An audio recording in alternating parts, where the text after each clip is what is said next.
সাম্প্রতিক সময় পরীক্ষায় আসা কয়েকটি গুরুত্বপূর্ণ প্রশ্ন। যদিও হাত কাঁপে, তথাপি ছোট ছোট করে 4টা চিঠি লিখলাম। এখানে দ্বিরুক্ত শব্দ কোন অর্থ প্রকাশ পেয়েছে? যদিও হাত কাঁপে, তথাপি ছোট ছোট করে 4টা চিঠি লিখলাম। এখানে দ্বিরুক্ত শব্দটি আধিক্য অর্থে প্রকাশ পেয়েছে। বজ্রবুলি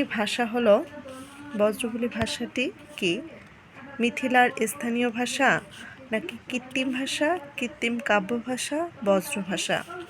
বজ্রবুলির ভাষাটি হচ্ছে কৃত্রিম কাব্য ভাষা। উপমিত কর্মধারয়ের উদাহরণ কোনটা? উপমিত কর্মধারয়ের উদাহরণ হচ্ছে সিংহপুরুষ। ব্রহ্ম যুতক্ষ এই যুক্তবর্ণটি গঠিত হয়েছে হ যোগ ম। To do or die Bangla প্রবাদে এর অর্থ কি হতে পারে? To do or die Bangla প্রবাদে এর অর্থ হতে পারে মন্ত্রের সাধন কিংবা শরীর পাতন। সন্ধিতে হ্রস্বই দীর্ঘইয়ের পরে স্বরীয় আকার থাকলে উভয় মিলে কি হয়? সন্ধিতে যদি হ্রস্বই এবং দীর্ঘই থাকে, পরে যদি স্বরীয় এবং স্বরে আকার থাকে, তাহলে উভয় মিলেই হবে জফলা।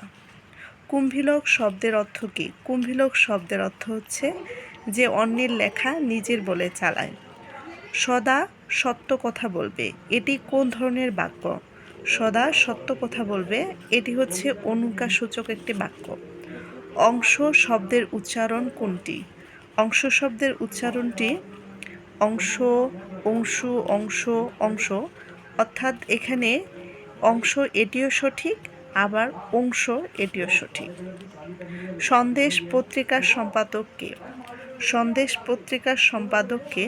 এটি সুকুমার রায়ের একটি পত্রিকা।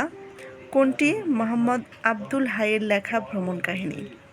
মোহাম্মদ আব্দুল হাইয়ের লেখা ভ্রমণ কাহিনী হচ্ছে বিলেতে 750 দিন। যতিচিহ্ন ব্যাকরণের কোন অংশ আলোচনা করা হয়?